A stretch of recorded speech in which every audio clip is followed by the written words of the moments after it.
Hello friends, welcome to Nithish family. இன்னைக்கு பார்க்க போற வீடியோ அப்படின்றது ஒரு சூப்பரான ஸ்வீட் டிஷ் தான் பார்க்க போறோம். வெயிட் லாஸ்ல ஸ்வீட் வந்து எப்படி எடுக்கணும், எடுக்காம இருக்கணுமா, அதே மாதிரி எனக்கு அதிகமா ஸ்வீட் கிரேவிங்ஸ் வருது, ஆசைகள் என்னால அடக்கம் இல்ல அப்படின்றவங்களுக்கும் இதுல ஒரு சொல்யூஷன் சொல்றேன். வாங்க வீடியோக்குள்ள போலாம். அதுக்கு முன்னாடி என்னோட சேனலை ஃபர்ஸ்ட் டைம் பாக்குறவங்க சப்ஸ்கிரைப் பண்ணிக்கோங்க, அந்த பெல் பட்டனை கிளிக் பண்ணிக்கோங்க. ஸ்வீட் அப்படின்ற போது கிரேவிங்ஸ் வந்து ஒரு சிலருக்கு அடக்கவே முடியாது. ஒரு சிலர் ஸ்வீட்டே சாப்பிட மாட்டாங்க, ஒரு சிலர் டெய்லி ஸ்வீட் சாப்பிடுவாங்க. நானும் அப்படிதாங்க. முந்திலாம் ஸ்வீட் செம்மையா சாப்பிடுவேன். சாப்பாடெல்லாம் கம்மியா சாப்பிட்டாலும் ஸ்வீட் அதிகமா தான் சாப்பிடுவேன். ஏன் நம்மளுக்கு வெயிட் போடுறதுன்னு இப்ப நிறைய பேருக்கு தெரியும்.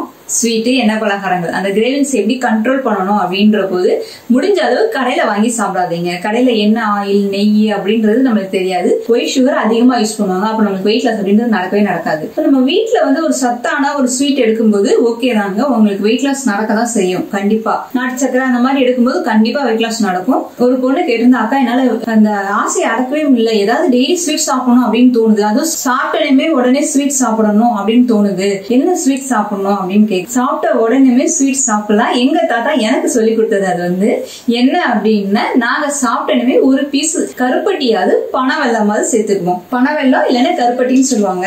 ஒரிஜினல் கருப்பட்டி இது.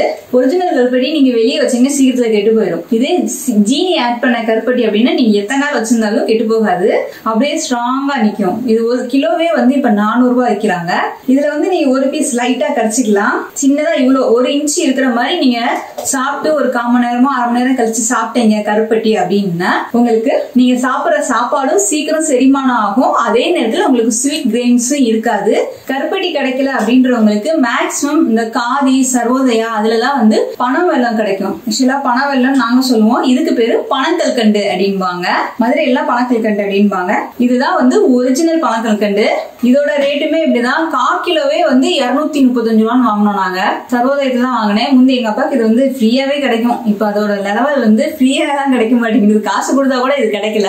உங்களுக்கு ஸ்வீட் கிரேவிங்ஸா இருக்கு அப்படின்ற போது இவ்வளவு பெரிய பீஸ் எல்லாம் சாப்பிட கூடாது. மத்தியானம் லஞ்ச் சாப்பிட்டு ஒரு 1/2 மணி நேரம் கழிச்சு இந்த பீஸ் இந்த அளவுக்கு எடுத்துக்கோங்க. பனவெல்லம், அதாவது பனங்கல்கண்டு பனவெல்லம் சொல்லுவாங்க.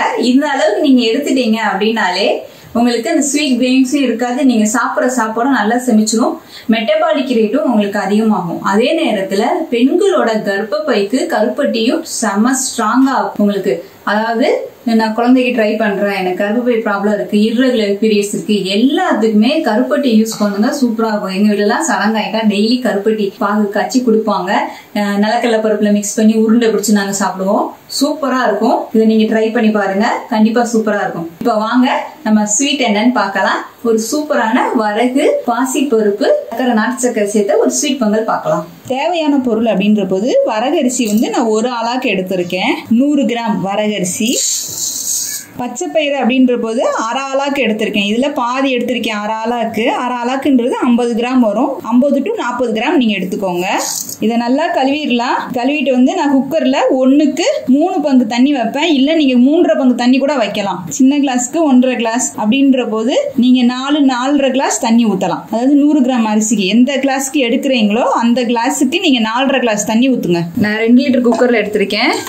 இதுல வரகும் பாசி பருப்பும் ஃபர்ஸ்ட் போட்டுக்கலாம். இது சின்ன கிளாஸ் 100 கிளாஸ் தான் அளவு வரும். இதுக்கு 4.5 கிளாஸ் ஊத்தணும்.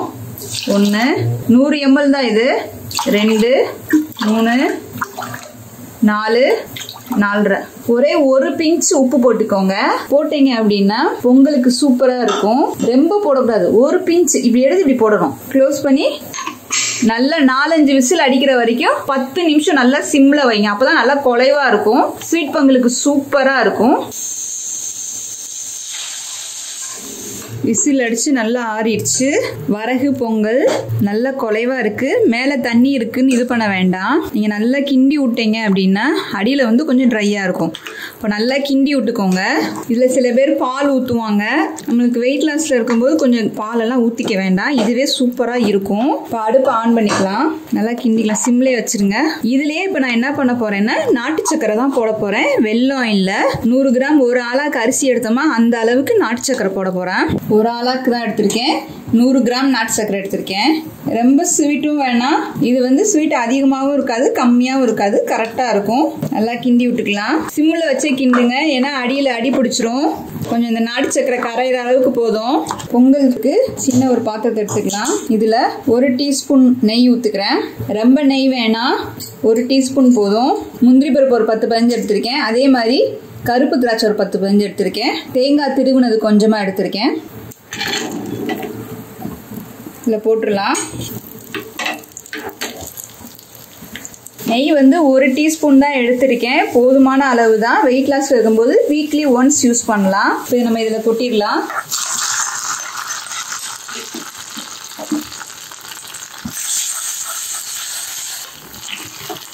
தேங்காய்லாம் வந்து நெய்யில் வதக்க வேண்டாம்.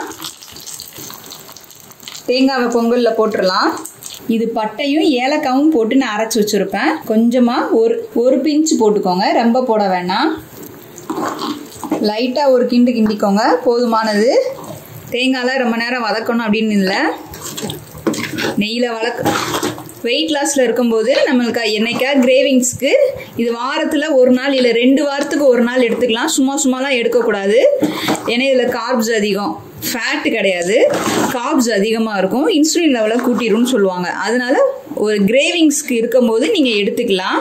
பொங்கல் ரெடி ஆயிடுச்சு, வரகரிசி பொங்கல். எவ்வளோ எடுக்கணும் கலோரி அப்படின்றது காமிக்கிறேன். ஸோ வெயிட் லாஸ்ன்ற போது நம்ம வந்து அளந்து தான் சாப்பிட்ணும். நம்ம 100 கிராம் அப்படின்றது வரகு, நாட்டு சக்கரை எல்லாம் சேர்த்து ஹெல்த்தியான பொருள் தான். இருந்தாலும் வெயிட் லாஸ்க்கு ரொம்ப அளவாக தான் எடுத்துக்கணும். 100 கிராம் தான் பொங்கல் எடுக்கணும். வெயிட் லாஸ்ல இருக்கவங்க வாரத்தில் 1 நாள் 2 வாரத்துக்கு 1 நாள் 100 கிராம் எடுங்க. சும்மாவே எடுக்காதீங்க, சூப்பரா இருக்கும், ஹெல்த்தியா இருக்கும். இது 100 கிராம் எடுக்கும் போதே 273 கலோரி வந்துருச்சு. ஸோ ஈவினிங் ஃபுட்டா எடுத்துக்கிட்டீங்கன்னா நைட்டுக்கு சாப்பாடை கம்மி பண்ணிக்கோங்க. சாப்பிடாம ஏதாவது ஃப்ரூட்ஸ் மட்டும் எடுத்துக்கலாம். சூப்பரான ஸ்வீட் பொங்கல் பாத்தீங்களா? கண்டிப்பா எல்லாத்துக்கும் பிடிச்சிருக்கும். 2 வாரத்துக்கு கூட ட்ரை பண்ணுங்க. ட்ரை பண்ணிட்டு எப்படி இருந்தது எல்லாருக்கும் சொல்லுங்க. இந்த வீடியோ கண்டிப்பா உங்களுக்கு பிடிச்சிருந்திருக்கும். பிடிச்சிருந்தா லைக் பண்ணுங்க, ஷேர் பண்ணுங்க, தென் உங்கள் கருத்துக்களை கமெண்ட் பண்ணிக்கோங்க. Thank you so much.